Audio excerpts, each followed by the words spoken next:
Hello, Earth Angels, and welcome back to another episode of Alignment Academy. I am so excited. You guys know I don't have guests too often, but when I do, I get just really jazzed about it because it's someone that I genuinely want to learn from and that I just love as a human. So today I have on my new friend, Chikara, and Chikara is a Feng Shui and Chinese astrology consultant.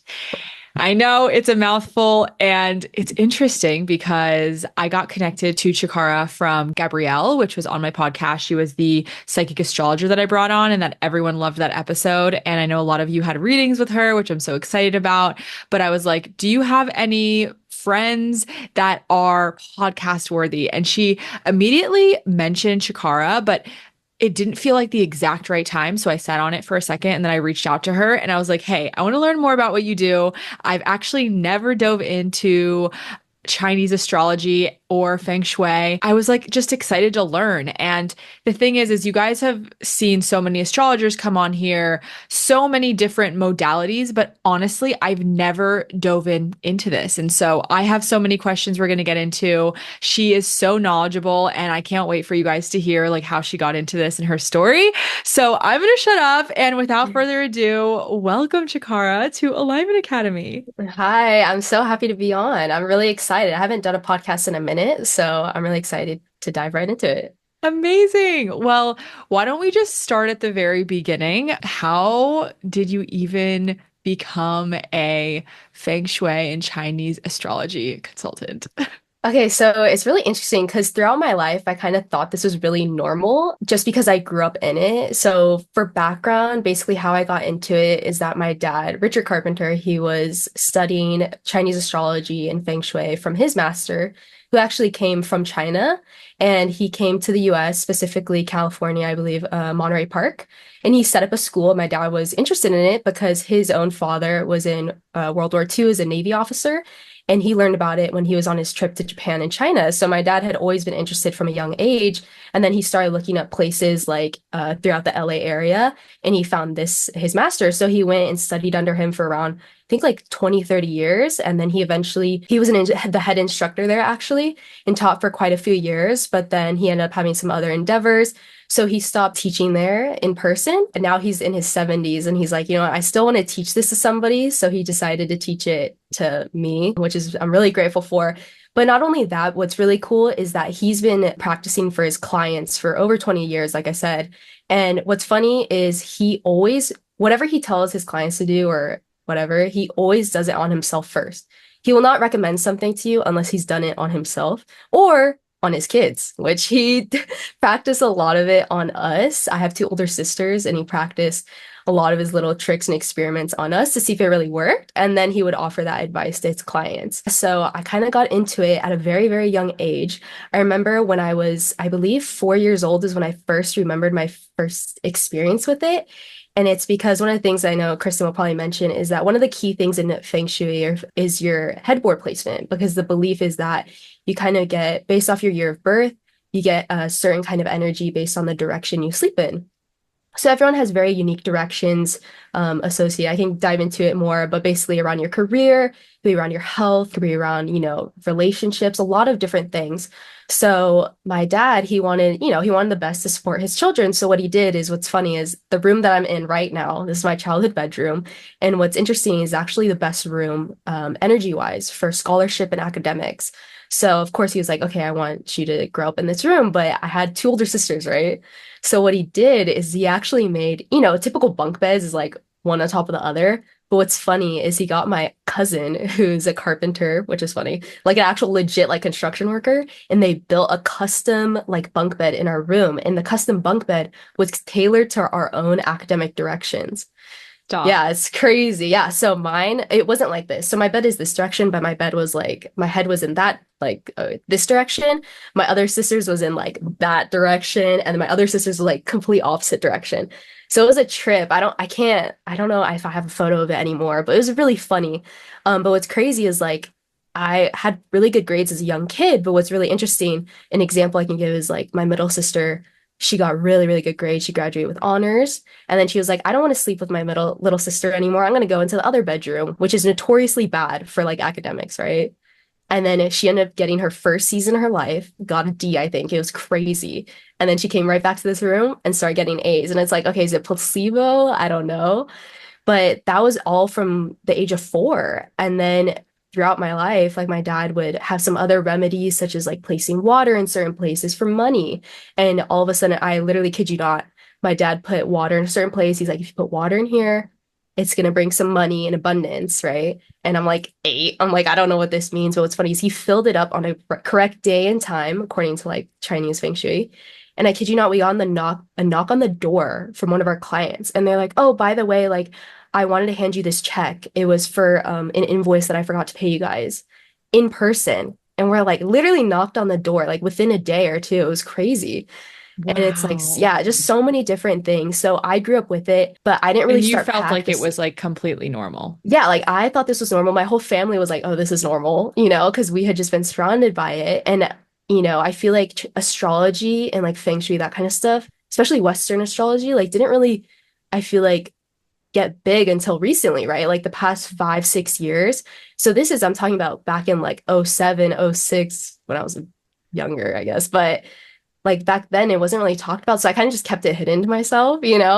And then as I got older and started listening more podcasts, started meeting more people, I realized, oh wow, this is actually people actually like this. And it started to resonate with me more. And then when I graduated high school, I think I graduated high school in like 2019, so I'm a bit younger. I started to see a lot more people were practicing astrology, and my dad decided that he wanted to really take me into his client meetings. So ever since 2019, around 5 years ago, I've been going with him to all of our client visits and helping him out. So yeah. That's Oh my my story. gosh. I have so many questions to Yeah, to go ahead. to jump, but I feel like just for the purpose of like I feel like they're different, right? Feng Shui is different than Chinese astrology. That's right. Yes. But they do blend together. Yes. So let's Definitely. start in the beginning just for like a little 101 masterclass. Can hmm you give us what Feng Shui is? I know I might probably saying it wrong, so It's nobody okay. nobody come at me. And then give us a little blurb of what Chinese astrology is and just like the difference and how they come together. Yeah, of course. So they're definitely interrelated, but of course their own modalities for sure. So for Feng Shui, this is probably because I've kind of already been talking about it a little bit. I'll go into the Feng Shui aspect of it. So Feng Shui for a lot of people, when I say that, most people are thinking like, oh, it's just rearranging the furniture in your room and like the energy and stuff like that. It is kind of related to that, but the way that my father learned from it and taught me is it's based off what's called the compass school. So the compass school is the belief that when you're inside a home, right? Basically, when the home is built, it's in a certain compass direction. So you could literally, if I'm sitting in my house right now, that's the back of the house. This is the front of the house. I take a compass, and the back of the house is literally, for most houses, it's the back of the house where the backyard is. And then the front of the house is the front door and facing that way. So if I'm sitting here, I have my little compass, what I want to know is what direction is it sitting in? So for example, my home, the northwest is right behind me. So we're going to say that's the sitting direction. Okay, so we know that. And then we also need to know when was the home built. So in this case, this home was built in 1984. So we say, okay, the year built was 1984. And then we do some calculations and we're able to figure out what the energy of the home is. The different energy is based off of the compass and it's also based off the year it was built. So that's correct. And then what you get is the exact nature of the home. And then that nature is divided into 9 different sections. Or if you take a floor plan, each quadrant or each section has different kinds of energy. So there's no perfect home. Each home has like good and bad, but the overall energy can be very good or it can be very bad. So there's a lot of differences. The belief for that is the calculations are what really drives it. So I know a lot of people, like intuitive speaking, will say like, oh, they come into the room and they feel a certain energy about it. But what I like about the compass school is it's all calculation based. So if I do Mm. it, Kristen does it, my dad does it, we're going to get the same answer. So that's what I really like about it. But I have also heard from like intuitive people that I've done this modality with. They are able to back it up. I know with Gabrielle, she's able to say, no, I definitely feel that kind of energy. But just from my perspective, as I know, is it's pretty much the calculations based. So it's just I just know the energy based off that. But it's really nice to see how when Western like, spirituality like comes in and says yes and affirms the energy. Yeah. So that's really nice. Yeah, Um, that's so cool yeah. that it just like it's logical, you know? It's like it's almost like a math equation that you can't really get different answers based on somebody else reading it. Yeah, exactly. And that's what I think I was attracted to it really is because I'm a very math mathematical person. So this is something that I think a lot of people can get on board with, is the fact that it is very mathematically based, as opposed to maybe they're more skeptical, I would say, more intuitive, which is unfortunate, but that's what I like about this modality. But yeah, so the belief in terms of the compass school, the overall arching belief and how this is kind of related to Chinese astrology is that when a house, the roof is placed on top, the energy is locked in. And the belief is that there's earth below and heaven above and man in the middle, right? So for Chinese astrology or Western astrology, when you're born, the energy is locked at that point in time, like based off your date of birth, your time of birth, everything. And people can make predictions about your life using your Western astrology chart or using your Chinese astrology chart. It's pretty much the same thing, just differing in how they explain it, I would say. And same thing for Feng Shui. So for a home, instead of a man in the middle, it's just the house in the middle. So when the roof is placed on top, you're locking in the energy at that time. So it's kind of like you're reading for a person in a way, but it's But just it's a different. house. It's a house. Yeah, it's pretty much a house. So I would say they're really related. And then on top of that is that Kristen knows is basically what we also do is not only the energy of the home itself, but how do you as the occupant, how do you fit into this home? And how does your personal energy, the directions in this home, are they good for you? Are they negative? Are they, and we're able to help kind of support that, even create remedies to help make negative energies a little bit more positive and stuff like that. So let's just stick with Feng Shui for a second. Yeah. So if I were to say like, okay, so like what's a remedy for everyone to have more abundance? You couldn't really give that because it would be based on that person individually, right? Or are So there for like remedies that everyone can use? Yeah, so what I like about this is there are remedies that everyone can use, and it's typically Mm. related to bodies of water. So in Chinese belief or Chinese Feng Shui belief is that water helps store money. So there's not only the home Feng Shui, which is inside the home, but there's also what's called environmental Feng Shui. So that's a whole nother topic that we can get into. But Yeah. basically, environmental Feng Shui is like the belief of like what happens if you live right next to a lake? Or like in your case, what happens if you live right next to the Pacific Ocean? That's a huge body of water. What happens if you have a pool in your backyard, a pond, or, river flowing, something like that? That can also tell you signs about your money. So what's really cool is we can take any home and we're able to tell you that little tidbit is that basically the north is really positive.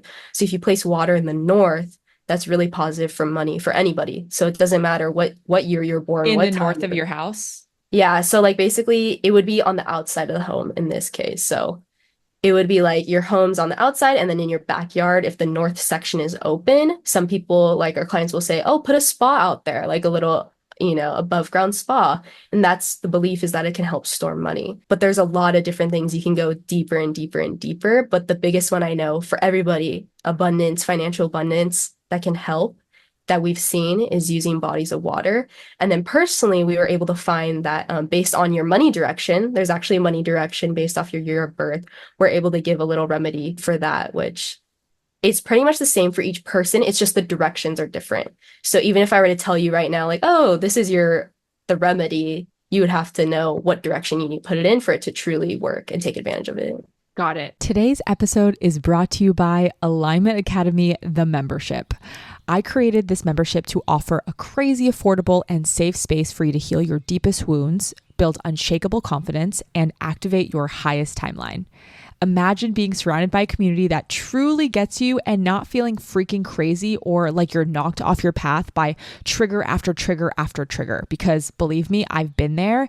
And in order to actually heal, you kind of got to sit your booty down and do the freaking work to actually reprogram your subconscious mind and create higher self-worth through your actions. When you enroll in Alignment Academy, you're going to gain access to an extensive library of 7 past masterclasses, 6 of my best-selling meditations, along with a new monthly masterclass to help you guys transform, grow, and actually take action towards your goals. Every month, we also have live inner work meditations led by me with topics such as inner child work, shadow work, future visioning, playing in the quantum field, and so much more. And if you're wondering, where the heck is my soul family and why is the spiritual journey so lonely?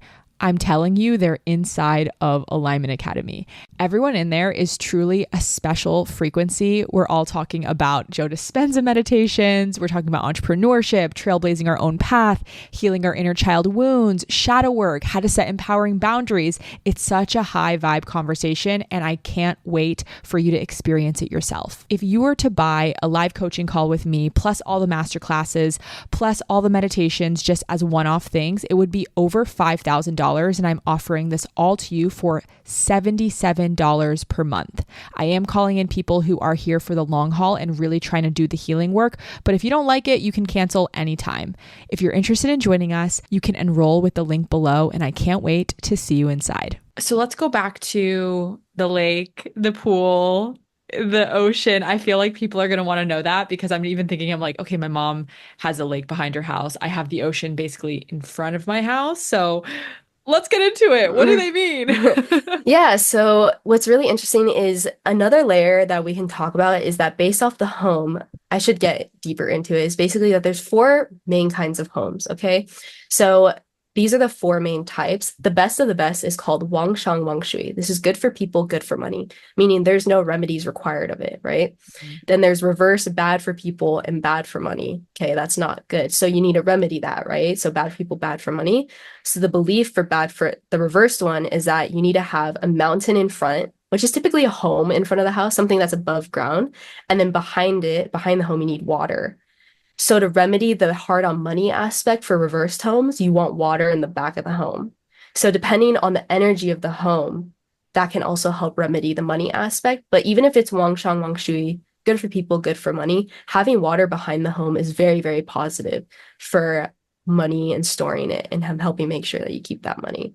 And then there's two other types of homes as well. There's double facing, which is where it's good for people but hard on money, and double sitting, where it's the opposite. So it's basically hard on people and good for money, or it's good for people, hard on money. So it's just flipped. And it's basically the same thing. You want water in the back, and then you also want mountain in front for Wow. that one as well. But yeah, it's really interesting. Like I say, bodies of water are really key for storing money. So it's really interesting when you analyze people's homes and you see that how it can be positive for them. Yeah, and we did my home and the ocean. I guess honestly, I don't remember, but I like technically it's like my apart. Did you do it based on the house or my apartment? Because my apartment's like under a house and it's technically my front yard, but it's the house's backyard. Yeah, so for yours would technically be facing the ocean because you have a view, right? Like I know right now where you're sitting, you probably can see. I don't know if you can see the ocean. Yeah, I can see the ocean. Yeah. I'm looking at So it. you're like, yes. So that's really positive too. Beach homes or like homes by the water are really good. Even though it's in front of you, there's these specific things called locks. So locks are negative. So every 20 years, the energy changes. Okay. And every 20 years, there's this bad guy. It's called the lock. And it can lock your home bad for money. So for you, your home will never lock because of the fact you have that big Pacific Ocean in front of you. That's very, very positive. Same for any other people, any homes. It will never lock because you have such a large body of water. So if you live on the Pacific, West Coast and have that nearby, if you have a huge lake in front of you or you have a river behind you, it'll help break that lock, which is really positive. Interesting. So you have to basically recalculate your home every 20 years. Yeah, so you can recalculate it every 20 years. The energy will typically stay the same, but it can tell you if there's any negative locks that are going to pop up, but you'll know that it's not going to be negative as long as you have the bodies of water near you. Okay, cool. So to just summarize it, basically, you can't really give anybody remedies other than like having water in the home because like it just is based on your own chart of like where you would place it. So we can't give the audience like any actual specific to-dos for their house. Yeah, exactly. Like I would say, especially because of just the nature of Feng Shui itself, I would say if you're really, really interested to do a reading with me if possible, because everyone's just so unique in this sense that I don't want to give the wrong thing. And then they're like, oh no, it For didn't sure. work. For sure. So I would definitely say in this case, definitely reach out and we can see what we can do because of how unique everyone is in their homes. Yes, I love that. Are there any principles that apply to like digital spaces? I know this is maybe a no, but like I just have to ask like any, yeah, like any feng shui principles of like time of day or anything that you could apply to like social media profiles or even businesses in general. Yeah, so that's really interesting. It is related to Feng Shui. I know I've mentioned briefly about like good days and times to place things. Hmm. So what we also have using Feng Shui principles, it's called the Feng Shui calendar. So I'm sure you guys have heard about like the Chinese New Year, which is basically the Lunar New Year. So the Feng Shui calendar is based off the lunar calendar.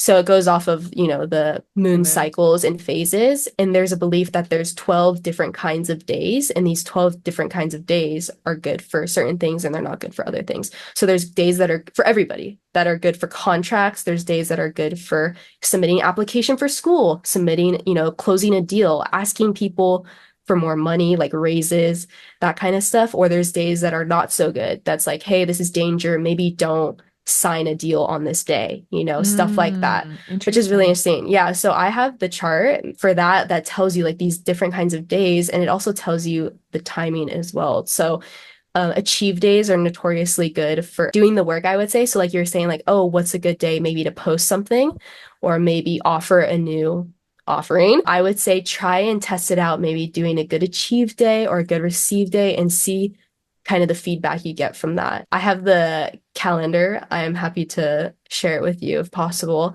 And everyone can just look at it. I don't mind sharing that with everybody. Or maybe you can send us like a freebie link so they can just get on your email list and, get the calendar or something. Yeah, exactly. I'm more than happy to do that. But basically, it's just to let you know, like, oh, okay, let's test it out, see if this is a good day, if it's not a good day. But yeah, in terms of like digital spaces, I would say that's supportive. Feng Shui is supportive in that aspect of the timing on when to do things. Yeah, because I know for me, like we were doing some work on my room and you gave me like certain days. I haven't answered that text yet because I'm like, I can't even think about it. I need to go get everything. But Yeah. like you were like giving me t days and times of like when to place things in certain places for the best optimal outcome, I guess. Yeah, exactly. And the belief is like when you place it, we kind of take it a layer deeper of like placing it the correct day and time can potentially boost or enhance these effects versus just like placing it whenever you want. We found Mhm. with ourselves as well as with our clients that the best outcomes are when they place it on these good days and times. How much of your life do you live by these principles?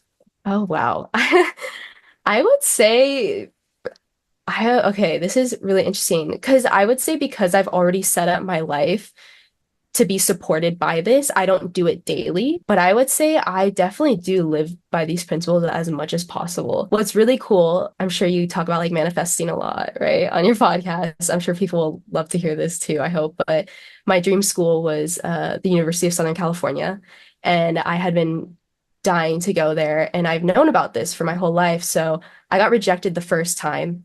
But the second time, I was like, you know what? I'm going to try and use Feng Shui in this, okay? And I decided I want to send my application on a good day and time. Okay. I don't know what's gonna happen. I don't know. I don't know. I just did it. I mean, I got denied the first time. I'm like, I could easily get denied the second time. So, I really manifested going there, visualizing myself going there. And I was like, you know what? Let's try and do it on a good day and time. So I submitted my application on this, like, it's really random timing. I think it was like a Thursday at like I don't even know. It was like 2 to 5 p.m. And I was like, okay, I had classes, but I was like, you know what? I'm gonna submit it. Even if I have to like get offline or, do something, I'll submit it. And I found out the results like 4 or 5 months later that I had gotten in. And it's like, okay, is it coincidence or not? I don't know. But I It's know like, for why not that, try? yeah, like why not try? And another thing is like for some things, like I know I've placed a remedy for myself regarding financials, but of course this is personal to me. I placed a little remedy and I found I literally got paid like $300, $400 out of nowhere, or like an opportunity came up where like they're like randomly a friend was like, oh, can you dog sit? And I had no plans of doing it. Like they just came up and I had just placed the remedy and I'm like, whoa, okay. It's like little things like this will just come up and I'm like, okay, is it coincidence or not? But I definitely do live by it, I would say. But because I have everything supporting me, I would say I don't do it every single day, but I definitely do it for very important dates. And it's interesting because, I talk a lot about manifestation and the power of intention. And, there's studies that show the power of intention, like that can't be denied. In Joe Dispenza's book, who I don't know if you are familiar with him, but Hmm. my audience loves Joe Dispenza. In Becoming Supernatural, in the very beginning of the book, there's this experiment where they have like these chicks in okay, let me set the stage. So Yeah. there's a random event robot in a cage, right? And it just goes left 50% of the time, right 50% of the Hmm. time. And they let it go, and it was just going left, right. It goes all over the cage. And then they let baby chicks hatch and then imprint on this random event generator robot that goes left 50% of the time and right 50% of the time. And then they let the robot start to go around the cage. And the second time, when the chicks were hatched, the robot only went on the side of the cage that the chicks were in. It literally just kept on circling around the chicks, and it didn't even go to the other side of the cage. Oh, wow. Mm. And what they found is that these chicks' intention to be close to their mother, quote unquote, if you're not watching the video, I just did quote unquote, the mother, which was the random event generator robot, actually made the robot go closer and change the path of this robot. This thing that doesn't have a mind, it's just an inanimate object, but a baby chick's little tiny brain is able to influence 3D matter, right? So, real or not, because of the power of intention of what you're doing with Feng Shui, I believe that the reason it is working is because you're intentionally doing a ritual around something that is, moving matter, moving 3D, because we are so powerful and sometimes we just forget that. Yeah, exactly. I totally agree with that. I've never had really words to say that, but you definitely described it beautifully. That's exactly what I'm thinking as well. It's just amazing because this has been around for 3,000 years or more, and it's all pretty much statistics based, like you're kind of saying, like the random generator. But it's also interesting when you take it down to the individual level of the intention behind it, and if you're making this intention and seeing those changes and using this as another modality to help with that, I think is great. I know. It's just, I think it's just really like honestly, I just got this coffee table book and it's all about like ritual in the home. And I just got it because it was pretty, honestly, and I just needed a coffee table book. But what I'm really feeling around Feng Shui is like it's a beautiful ritual to make your home and your life like a beautiful space to live where energy can just flow better. And using the power of intention and these rituals, which are just the earth elements, and just I don't think we've covered that yet. It's like earth, fire, water, air, right? Wood and Wood, then metal. metal. Okay, Yeah, so I got them wrong. So it's okay. it's metal. You Earth. can say them. Okay, I'll say it. So yeah, so the remedies that we use to help balance out the energy within the homes is based off the five element theory in Chinese Feng Shui. So it's based off water, wood, fire, earth, and metal. So these five different elements are the ones that I'll say to Kristen, like, oh, you need metal in this room because that'll help, balance out the energy and help make it a little bit more positive and kind of get rid of the negative effects. And just so you guys know, she's telling me to get like, what was it, like 15 pounds of metal and put it in my living room. Yeah. I'm like, girl, I don't know if I can do that. I'm just saying, if you believe in it or not, what's funny, what my dad always says is like, if you get it and it doesn't work, you've lost nothing really besides maybe the cost of that metal. But if you get it and it does work, you've gained everything, you know? So it's like, try and see. And what my dad always says that I love is he always just says, live a happy life. Just live a happy life. And what I like about this is most of the time people are using feng shui because, most likely they have a problem or something that's just not going right. But the fact that maybe we were brought together is you're in a, step in the right direction. So Mm. I think it's already set in stone that using Feng Wow. Shui is going to help you out. So that's what I really like about it is it normally when we work with clients, they're normally struggling in some areas and it's really fulfilling that Feng Shui, no matter what, I'm sure it'll help them in some way or help them look at their life in a different perspective for sure. Yeah, even if it's like giving them hope that things are moving in the right direction, it's like sometimes we just need a little bit of hope or placebo effect because intention is real. So if you're intending this area to get better, it is going to get better eventually. Exactly. And what my dad always says as well is he always says that what Feng Shui really is just lift your head up and look around. In reality, a lot of the things that I'm telling you guys or maybe suggestions that I tell our clients is truly like not common sense necessarily, but if you look up and you look around, you're kind of like, oh, that does make sense. Like some quick tidbits before we maybe switch to the next topic is like, okay, maybe don't have a fan above your bed, okay? Like running at all times above your head. And it's like, okay, well, why? And then the belief is that when you have the fan on, the room is naturally going to get colder, and also it's going to stir up all the energy and stir up all the energy and potentially make you more prone to sickness because when you're colder, you're more prone to sickness. But also another thing is like don't like there's just little things where it's like don't sleep with the door like in front of your bed, right? And it's like, okay, why is that? People say like, oh, they're gonna like it's like the death direction or something. And it's like, okay, that's a little dramatic, but back in ancient times, like if you do open it, that's the easiest way that an intruder may get to you. So it's like you want to have a more commanding position where you can see the door, see the enemy, see the enemy, Hmm. stuff like that. So there's just a little tidbits that you're like, oh, okay, that makes That sense. just makes sense. It's Yeah, like you're just like, oh, natural sense. But they always say like, oh, it's because of superstitions. But in reality, it's like, oh no, it's probably just because of like, you know, maybe that's not the greatest for your health, or something like that. totally, But yeah. totally. Yeah, I love that. I love that. I am quickly interrupting this episode to remind you guys that if you're a listener, which clearly you are, I have created a free meditation for all of you. This meditation was built out of my rock bottom when I needed to trust the universe and release a lot of anxiety I was feeling, and I didn't know how.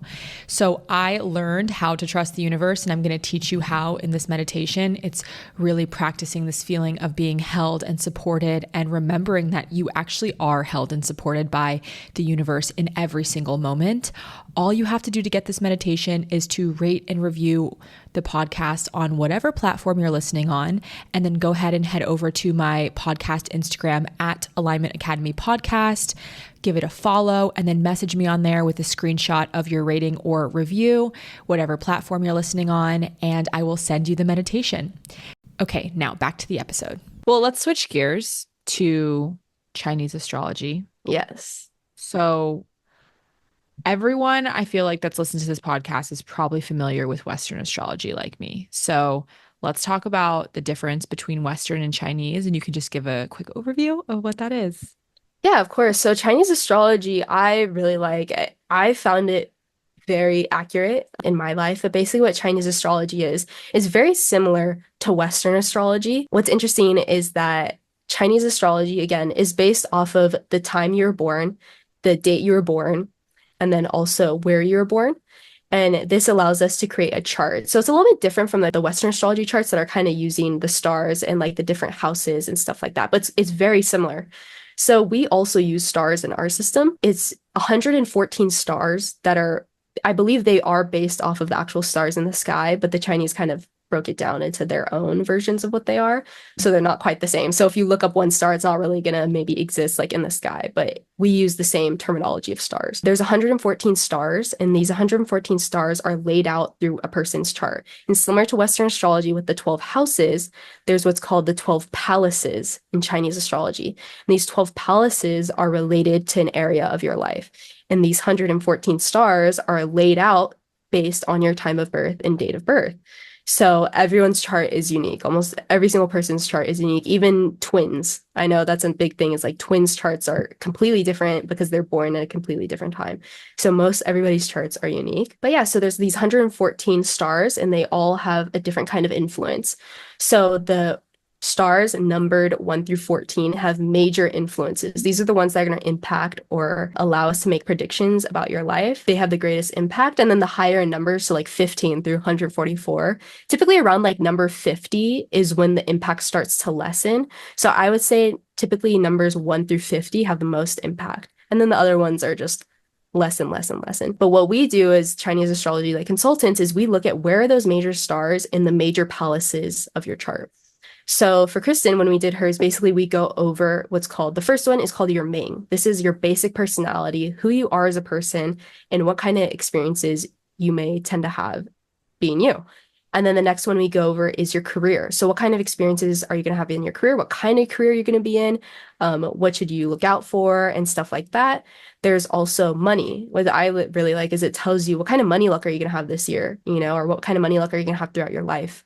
And then there's also your health, which will tell you about your actual health, but it's from a Chinese perspective. So some things you're like, oh, I don't really resonate with that. But then if we look at it from a Western perspective, you're like, oh yeah, I do kind of experience those things. And then the last major palace we really look at is your spouse palace. So Typically, we look at this for people who are trying to get in relationships, try and see what kind of relationship they'll have with their partner. But unless you're actually married, like had the marriage ceremony, this kind of part of the chart is more so for when you've already been married. But we also like to look at if what kind of people do you tend to attract in your life, because that's more than likely the person, may marry in the future.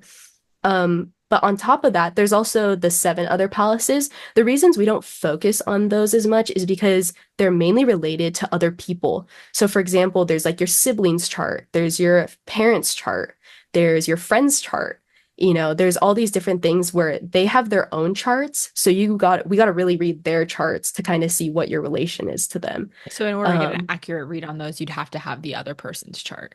Pretty much. I mean, I could give like basic things and say, like, I could make predictions like, oh, maybe your parents were divorced, or I could say, oh, you have more sisters than brothers. It's really minimal. So that's why if You you just really don't want to get a focus on it. deeper, yeah, if you want a deeper dive, it's like we need to see everybody's chart to get like the big picture. And the reading you gave me was pretty thorough too. Like so just to give you guys an example of how it works is basically it's broken down into three sections of reading. It's like Hmm. we're going to go over my entire life of the themes and the stars and then we're going to go over my 10-year themes and stars that are currently, active right now and then we're going to go over my 1 year.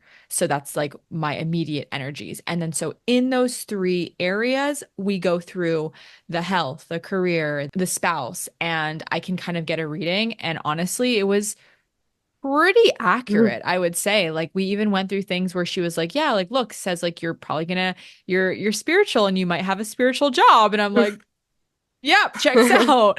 Yeah. There was like what were some other stuff? I don't know. There was like just like little things where I was like, yeah, that's accurate. She was like, do you have like a not great relationship with your dad and a pretty good relationship with your mom? I'm like, yep, don't talk to my dad, but talk to my mom.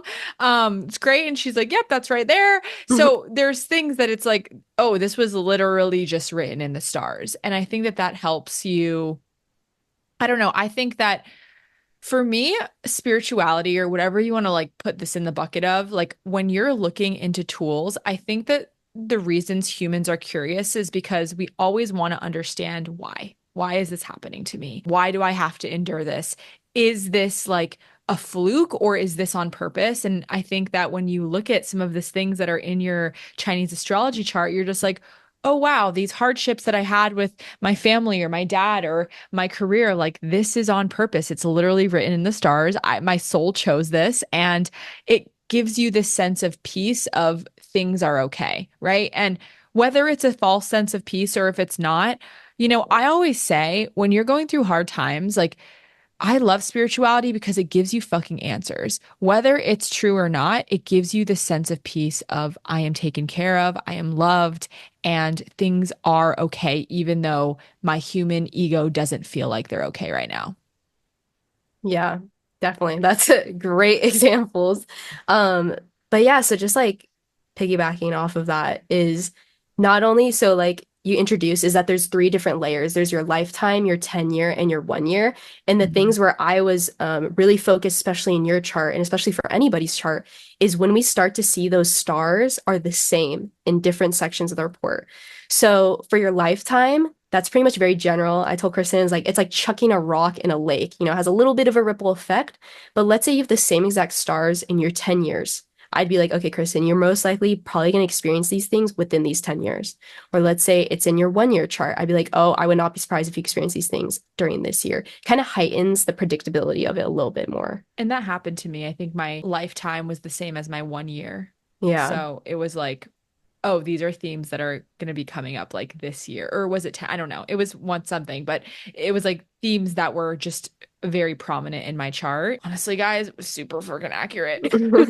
I know. I remember when my dad did my reading for the first time, and I just remember because we tend to do readings only for people who are over 18, because that's typically, the adult age. I remember he did my reading when I had turned 18, and I was just sitting there dumbfounded, like, wow, this is so accurate. And what I just love about the Chinese astrology is that, like you said, my dad says is like, if you know you're in danger, you're not in danger. So even if your chart doesn't have the most positive things to say, maybe it'll say something about surgery. At least you're prepared for it. And when the doctor comes back, it's like, hey, you need surgery. I feel like it helps ease your mind a little bit. Like, okay, like I kind of knew in a sense this may have happened. And it helps just give you more like precautions. Like one big thing is like, negativity regarding like finances and money. And it says like, hey, you may spend more expenses this year than, gaining money. And it's like, okay, just be careful, budget, that you might have that tendency this year to spending more. And it's just like, just take precautions.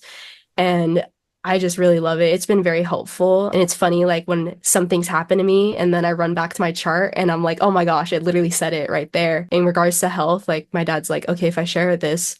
But basically my dad, he had been struggling with his health throughout his whole life. His chart doesn't have the greatest like health section. But this year, especially like his health had just been declining. And we kind of thought that it was just like different areas of health, like they weren't connected. We're just like, oh, he can't breathe that well. It's asthma. We're like, oh, his hand hurts. Like that's just arthritis, like all these different things. Mm. But then we actually went to the doctors and he found out that he had chronic leukemia. So he'll be okay. But it was actually all these symptoms were a result of this cancer, like within him.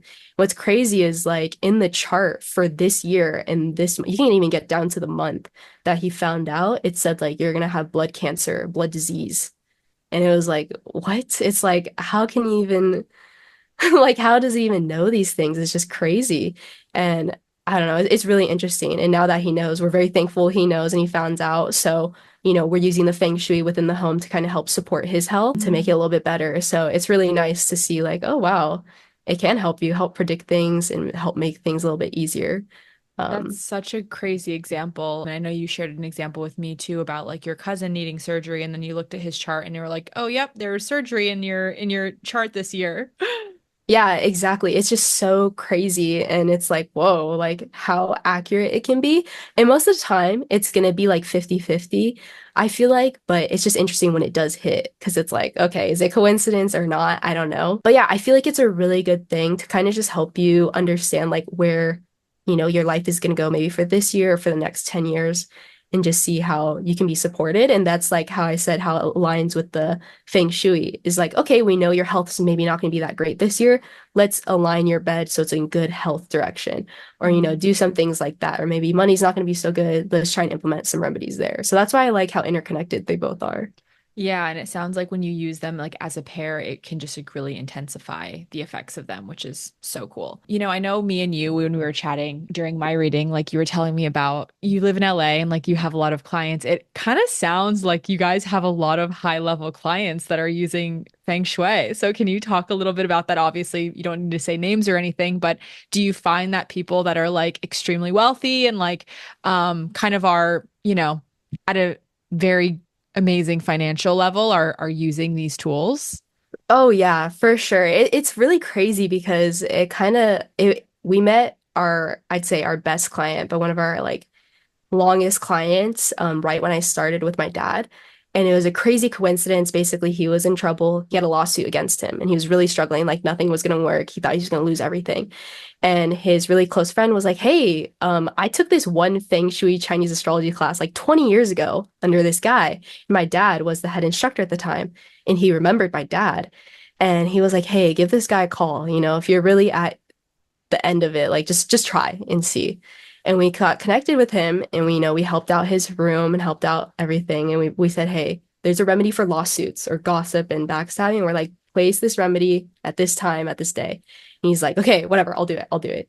We didn't hear back from him for like 2 or 3 days. And then my dad got a call, I think, of him just yelling. And he's like, whoa, whoa, slow down. Like, what's happening? And he was like, you'll never believe it. Like, the case got dropped. Like, it was completely bogus. It was a bogus case, but like, he definitely would have gotten in trouble if it did go through. And he was like, they dropped the case. And on top of that, like, he had a business partner who was like going crazy and like wanted half the business, did not deserve it. And he's like, yeah. And then my business partner agreed to get bought out. Like, it'd been 6 months of trying to deal with this.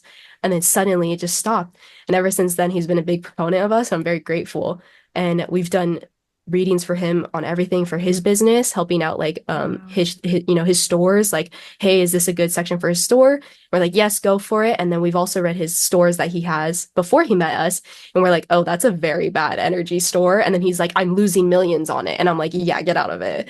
So it's really cool. And he's connected to us some really good and like higher end clients. And I would say, yeah, like higher end clients do use this, but they don't necessarily, I would say some of them use it for the financial aspect to say, hey, how can I cut my losses? Especially for him, like it was like he had a physical business. But what's really interesting is it doesn't matter how wealthy you are or how successful you are. Everyone has something that's bothering them or has a problem that they want to help solve. Like I've seen charts where they're literally some of the various wealthiest peoples in the world, but they have a really hard time with relationships with partners, or they have a really struggle with health issues. So it's just interesting to see, like, yes, on paper, it looks like they're successful and extremely successful, but you don't know behind closed doors, they may be struggling in health or like their own partnerships. And that's where Feng Shui comes in to help support him in that part. Whereas maybe for for myself or for other people who are looking for financial abundance, they use Chinese astrology and Feng Shui for that. So it's really interesting because, at the end of the day, we're all human. And I just want to put that out there is that we all have our own problems. But I would say a lot of these higher end clients do use it because I don't know, I just found that they're more interested and they like to use unconventional means at times. Like I feel like they're getting really into the spirituality and energy of it versus going to like maybe spending lots of money on like financial advisors and stuff like that. And with Feng Shui and Chinese astrology, it's typically like a one-time cost, I'd say, in terms of like when I read the home for you, or like we read the home for you, like you'll know about it for as long as you live in that home, right? And then Mhm. same for your Chinese astrology, like you could do I mean, I have plenty of clients that come in every single year and they're like, hey, what's the energy for this year? But maybe you're like, okay, I know the energy for this year, but I don't want to do it for 10 years. You can do it however many times you want. But yeah, it's really cool and it's really nice that a lot of people are using it. All different kinds of people. I met people who are really, really struggling to people who are extremely wealthy. And the fact that they're all kind of connected using this modality is really cool to me.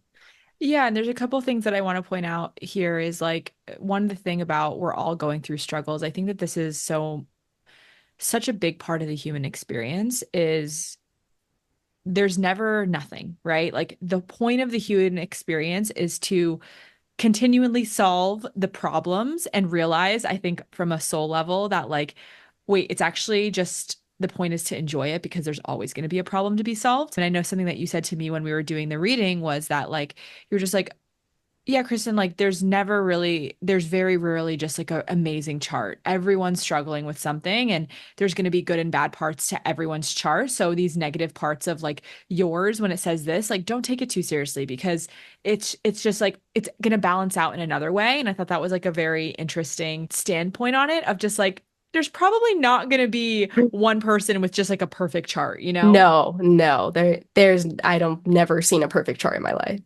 So I think that's an interesting just thing to point out. And then the second thing is the reason I asked about, the high level clients is because what I've seen from networking in larger circles now with very wealthy people is that like all the people on top are into energy and they're into Yes, they these are. modalities. They They just are. don't say it, Yep. out Yep. loud. But, it's interesting the people that you meet at like these energetic retreats that I go to and whatever. I go to weird stuff and there's lots of millionaires and billionaires there and they're into the energetic shit. And I think it's just funny. Like it's not mainstream, but like it also really is. Yeah, it's really interesting. I was very shocked at how many people, but in reality, to kind of go off of that, it's not actually that different from history because in reality, Feng Shui was descended from China. Like I said, it's a Chinese astrology, Chinese. Feng Shui is outlawed in China. It is only reserved for the emperors, for the kings. The only reason What? that, yes, so it was for the wealthy. People only who are wealthy, like elites, political elites, the emperors, the kings only knew. They had Chinese Feng Shui advisors. What ended up happening was kind of like, I don't know where in history off the top of my head, but kind of like, Robin Hood, the story where he took the riches and gave it to the poor. There was this one Chinese, I believe, like astrologer or like Feng Shui master who kind of was like the Robin Hood in like China. And he decided to take this knowledge and he shared it to the poor people in throughout China.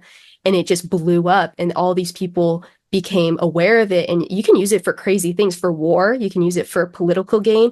If we get deep into that level, like, so emperors were terrified because if the normal people have this knowledge, they could become the emperor one day. They could be, using that modality. So I'm very lucky we're able to learn it in America because I believe my father's master, he's descended from that line of people who like gave advice. There's many, many of them, but like gave advice to the emperor, like to the royal family. And Wow. they have outlawed it in China, I believe. Like only it's So pretty much they only still used. can't use it. It's pretty much, I believe, only used for like the governments, like government buildings and stuff like that. I'm almost positive.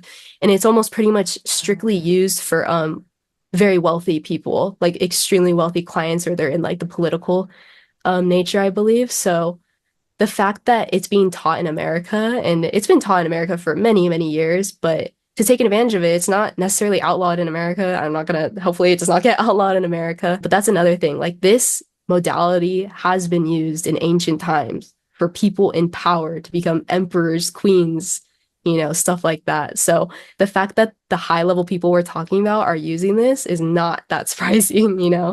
That's so funny, and that's such a crazy thing that like it's still so powerful. I think that that kind of goes back to just like spiritual knowledge in the olden day was like kept secret because if you Yeah. had it, then you could create whatever you wanted, and they didn't want everyone creating whatever they wanted. So it's so crazy the tools and the modalities that we have at our fingertips nowadays, and some people don't even take advantage of it. That's just like insane to me. So if you are listening to us in your ear holes right now, like know that it's a sign and you should take advantage of these like God-given tools that we're able to utilize to create the life that we desire. At the end of the day, Alignment Academy is a space where you can have knowledge to create the life that you desire. And I think that like this is so cool that we're talking about these modalities that like are still to this day not wanted to get out into the world because they're that powerful.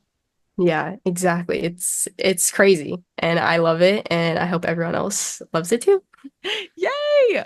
Well, is there anything else that we didn't cover that's like maybe like a fun fact or just like something that you want to share or some, I don't know, any words of wisdom about Chinese astrology and Feng Shui that you want to share with the world? Oh wow, it's like putting me on the spot. Not really. I would just say like I always love saying what my dad's little sayings. Like my dream is to just create a book and just have his little sayings like in Oh, there. Like he I'd sounds love like an that. amazing man. Yeah, he's recovering a little bit health wise, so that's why I'm on the pod. But yeah, I would just say like my dad always closes out like almost every one of our readings is just live a happy life. Okay. It's I almost don't not say don't take it too seriously, but just truly just live a happy life. And like I said, like if you know you're in danger, you're not in danger. If you're aware of these things and you know what's going on, like you can prepare for them. It may still happen, but at least you can kind of lessen it and prepare yourself for like, okay, this is just a part of my life and we're gonna get through it, and this is how we're gonna get through it.